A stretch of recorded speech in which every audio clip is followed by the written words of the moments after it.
De retour dans l'African Newsroom, Maître Adoté Blivi, Ali Sidibé et Joël Compaoré nous accompagnent depuis le début de cette émission. Tout de suite, le grand angle.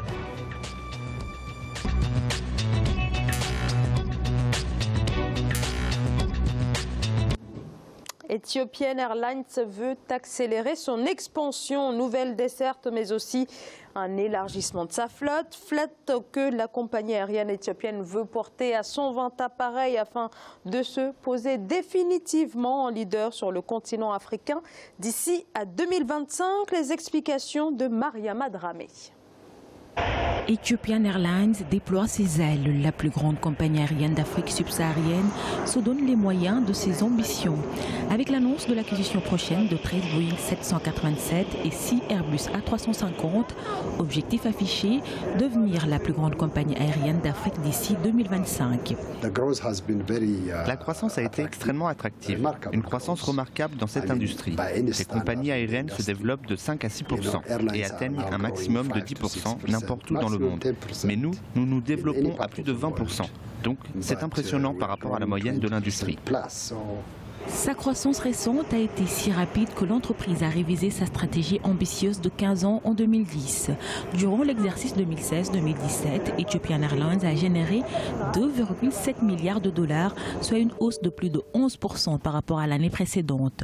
Cette percée impressionnante a permis aux transporteurs publics éthiopiens de devancer ses concurrents et ambitionne de faire d'Addis Abeba un hub continental. En allant plus loin, lorsque la concurrence devient de plus en plus rude, il sera difficile pour nous de rivaliser avec un seul hub à Addis. L'expansion de la plateforme donne à la concurrence une longueur d'avance sur la courbe. Autrement, nous serons très contestés par les transporteurs du Golfe. Avec un hub ici à Addis Abeba et un autre pour Emirates à Dubaï, ce sera concurrentiel. Malgré cette croissance fulgurante, tout n'est pas rose pour la compagnie aérienne éthiopienne. Le ralentissement économique provoqué par l'effondrement des prix du pétrole en 2014 a touché indirectement les compagnies aériennes africaines. Dans le cadre de sa nouvelle stratégie d'expansion, la compagnie aérienne a également lancé une grande offensive pour étendre son influence sur le marché africain. Alors, concurrent direct d'Ethiopian Airlines, South African Airways, il y a également l'offensive des groupes du Golfe, Kenya Airways également.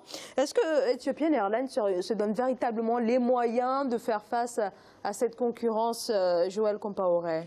Bon, moi, je dirais que c'est une très bonne chose. Là, nous avons une Afrique qui réussit. Et je pense que Ethiopian Airlines a les moyens de sa politique, je dirais. Ils ont les moyens de vraiment combler ce vide, par exemple, en Afrique de l'Ouest, qui a été laissé par Air Afrique, qui a été remplacé par des petites compagnies nationales qui n'arrivent pas vraiment à assuré sur le plan international, alors que nous avons avec Ethiopian Airlines une compagnie internationale qui assume son rang. Et je pense que dans quelques années, s'ils continuent sur cette lancée, ils seront à même de pouvoir rivaliser avec des compagnies du Golfe. Bon, c'est un bien grand mot, et d'autres. Ali Sidibé. Est-ce que la compagnie, elle a les moyens? Moi, je ne peux pas vous répondre. Mais moi, je pense que si on se donne un objectif quand même, on se donne les moyens pour les atteindre. Donc, tel que je connais cette compagnie, je pense que si ils se donnent cet objectif-là d'atteindre, voilà, d'être une compagnie extraordinaire sur une première en Afrique, donc moi, je pense qu'elle doit se donner les moyens et je pense qu'il y a l'opportunité. Il y a l'opportunité parce que en tant que spécialiste du domaine des transports, moi je m'intéresse à tout ce qui est les transports routiers, mais on le veut ou pas, on ne peut pas parler d'un développement économique sans parler des transports. Le développement de l'Internet peut bouleverser tous les domaines. Le développement de l'Internet peut stopper tous les domaines. Mais le domaine des transports, ça se développe. La technologie va se développer avec les transports. On a vu avec les avions militaires, on a vu avec les TGV, on a vu avec, dans les domaines des routes, des bateaux, on a vu tout. Mais moi, je pense que c'est très très malin de profiter de cette croissance africaine. On sait que l'avenir du monde, de l'humanité, se trouve en Afrique. Et tous les investisseurs y vont. C'est là-bas où se passe le business. Donc du coup, à partir du moment où elle a compris qu'elle doit s'apprêter pour faire face à cette croissance économique qui va bien avec la croissance, avec le développement du transport, mais je pense que ça serait une très très bonne idée. Maître Adoté-Blivi. Mais c'est une fierté pour tous les Africains de savoir aujourd'hui qu'il y a une compagnie africaine qui essaie de sortir de l'eau, qui va de l'avant. Nous avons eu Air Afrique, comme je le rappelais tout à l'heure, pendant un certain temps. Mais qu'est-ce qui fait la réussite de Ethiopian Airlines? C'est le problème de gestion. C'est le problème de gestion et il va falloir que Ethiopian Airlines aille encore plus de l'avant. Parce que vous voyez aujourd'hui, je prends seulement le cas de l'Europe. Il y a beaucoup d'Africains en Europe qui regagnent régulièrement, surtout pendant la période de vacances, l'Afrique. Mais ils sont obligés d'emprunter des compagnies aériennes étrangères, du moins étrangères à l'Afrique. Alors si Ethiopian Airlines arrive à prendre cette position, ce serait plutôt une bonne chose. Parce que qu'est-ce que les Africains attendent en général des compagnies? Pourquoi les Africains ne vont pas spontanément vers ces compagnies-là? Parce qu'ils sont frileux, les passagers. Ils se disent, il y a un problème de service, la ponctualité. Nous avons connu des compagnies africaines qu'on appelait des Air peut-être. Donc oui, il faut, et c'est une réalité qui a existé. Si Ethiopian arrive à gérer, à régler ce problème de ponctualité, à assurer le service, à assurer la sécurité, à obtenir les agréments nécessaires pour desservir le continent européen, je pense que l'objectif que Ethiopian Airlines s'est fixé serait doublé. On irait beaucoup plus loin. Et là, ce serait toujours au profit de nous autres Africains qui sommes là, qui dépendons toujours des compagnies étrangères pour rejoindre nos pays respectifs. Donc, c'est une bonne chose. La gestion, on l'a vu, hein, ce n'est pas une petite compagnie, c'est une vieille compagnie depuis des années 1946, mais qui a survécu à tout parce qu'il y a une gestion saine, du moins une gestion contrôlée de la compagnie, ce qu'on ne retrouve pas forcément dans les autres pays. Mais je pense que si Ethiopian Airlines poursuit dans cette voie, je vous assure que dans les années à venir, elle détenerait beaucoup de compagnies qu'on ne le pense. Alors, devenir la plus grande compagnie d'Afrique, c'est en tout cas l'ambition d'Ethiopian Airlines. Joël Compaoré, vous y croyez véritablement ?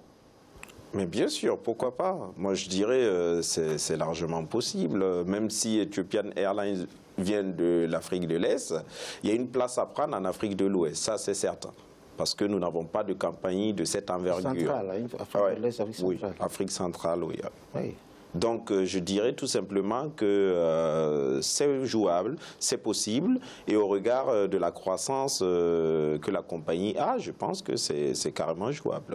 Alors, en effet, hein, on parle, en tout cas pour ce qui est de l'année 2017, Ethiopian Airlines a généré près de 3 milliards de dollars de recettes, hein, une hausse à peu près de 11% par rapport à l'année 2016. En effet, cette volonté d'expansion s'aligne complètement avec la croissance de la compagnie Ali Sidibé.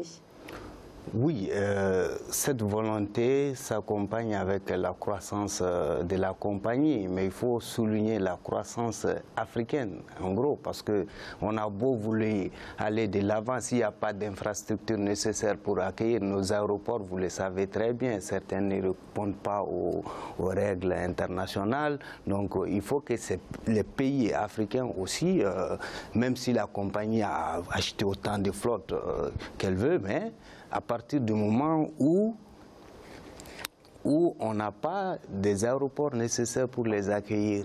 On va voir par exemple en Afrique, chez moi au Mali par exemple, le seul aéroport international, ça reste l'aéroport de Bamako. Donc même si vous habitez à 600 000 km de Bamako, vous descendez là-bas, alors qu'une partie quand même de la population qui migre vers l'extérieur viennent des Cailles. Donc il n'y a pas d'aéroport. Si l'État malien arrive à construire l'aéroport et à faire de sorte qu'il répond aux besoins juridiques internationaux, ben, ça va profiter à Airline Ethiopian Airlines et toutes les autres compagnies africaines. Voilà, donc moi je pense que c'est extrêmement important, ces développements d'infrastructures et puis l'évolution juridique aussi. On le sait très bien en Afrique, au niveau du droit des transports aériens, ce n'est pas aussi réglementé. L'OADA que nous connaissons, elle a légiféré uniquement sur le domaine des transports. Bien sûr, l'Éthiopie n'est pas partie à ces traités. Maître, il peut ajouter quelque chose à ce niveau. Maître Adeteblivi. Oui, alors, il ne faut pas mélanger les choses. Nous parlons de l'essor et de l'ambition de Ethiopian Airlines. Ce que nos chefs d'État vont faire dans leurs pays respectifs, c'est autre chose. J'entends bien qu'il faut des infrastructures, ouais. Mais n'oubliez pas que depuis quelques dizaines d'années, le nombre de passagers à travers l'Afrique a fortement augmenté. Et Ethiopian Airlines fait partie des 100 meilleures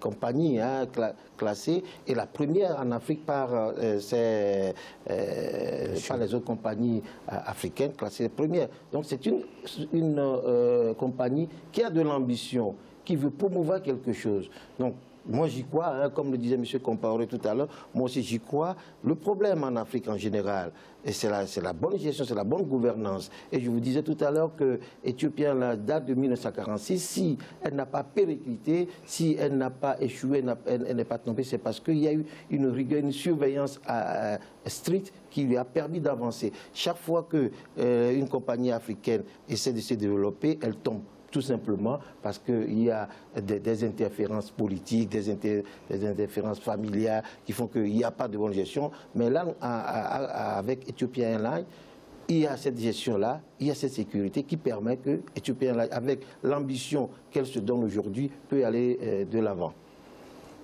Joël Compaoré, mais est-ce que, voilà, c'est aussi une question qui se pose aussi, à savoir, est-ce que les pays africains sont à même aussi d'accompagner l'émergence, la croissance d'une compagnie telle que celle-ci?